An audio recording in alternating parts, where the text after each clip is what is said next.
Everybody, tonight we have a problem where we're seeking a polynomial divisor that leaves the same quotient and the same remainder. Okay. Now again, the dividend here is a cubic. Now g of x has to be in this form, quadratic form, where c and d are unknown integers. And notice that g of x, this is the first observation you have to make to get started on the problem, in my opinion. G of x cannot be degree 1, otherwise that would imply that the remainder was constant. Okay, that would imply a constant remainder. Again, if you're dividing by a linear term, you will end up with a constant remainder. That would imply constant remainder. Let me write that down.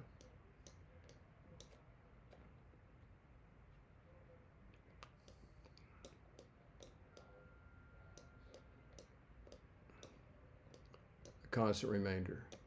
And one way to, it's part of the division algorithm for polynomials, and it's kind of boring stuff in a sense.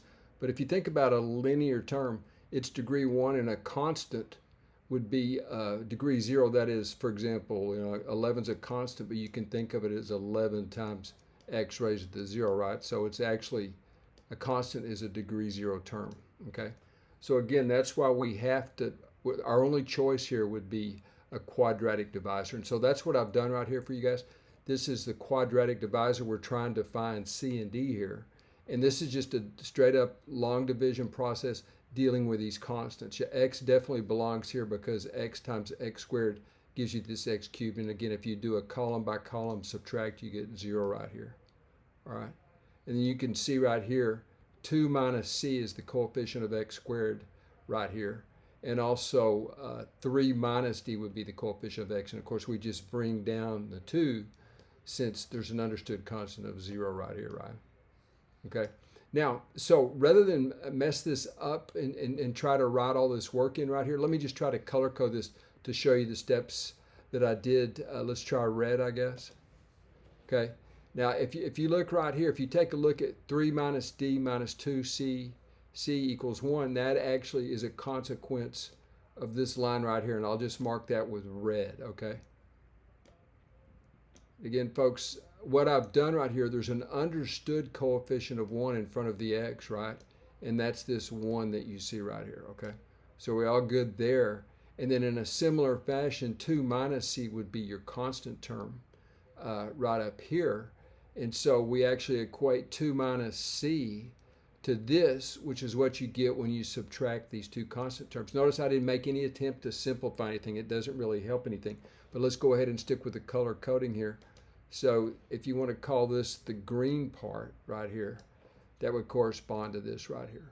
Okay, it's just long division where you're maintaining a variable x and then some constants, c and d.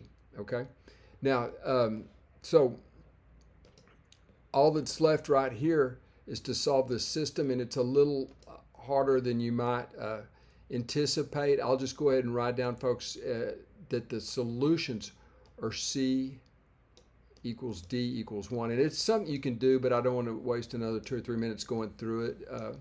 You are looking for integer solutions, anticipating integer solutions, and you can actually guess and check pretty quickly here. And that's common on these competition problems. They usually make the constants pretty small, so you don't get gummed up on some arithmetic.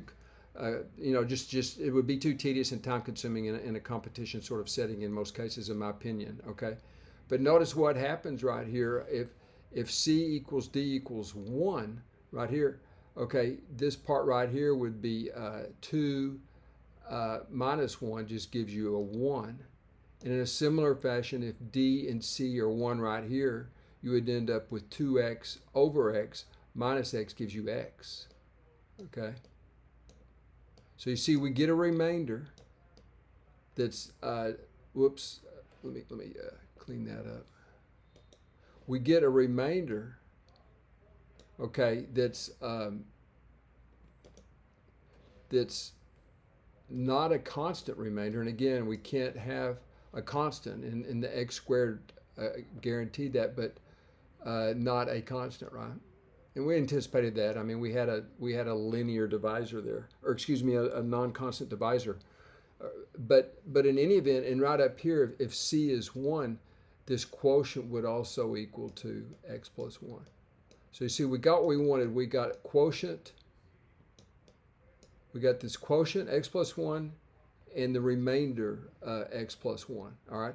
Now, with that in mind, we're still supposed to find what is this divisor. Well, that's very easy, right? We can just write it directly above it. X squared plus 1 times x is certainly x, and then plus 1. Okay? So that's the answer that we were looking for. We're looking for the divisor that led to this kind of strange circumstance of where the quotient and the remainder are equal. So that's equal to our g of x as labeled up here.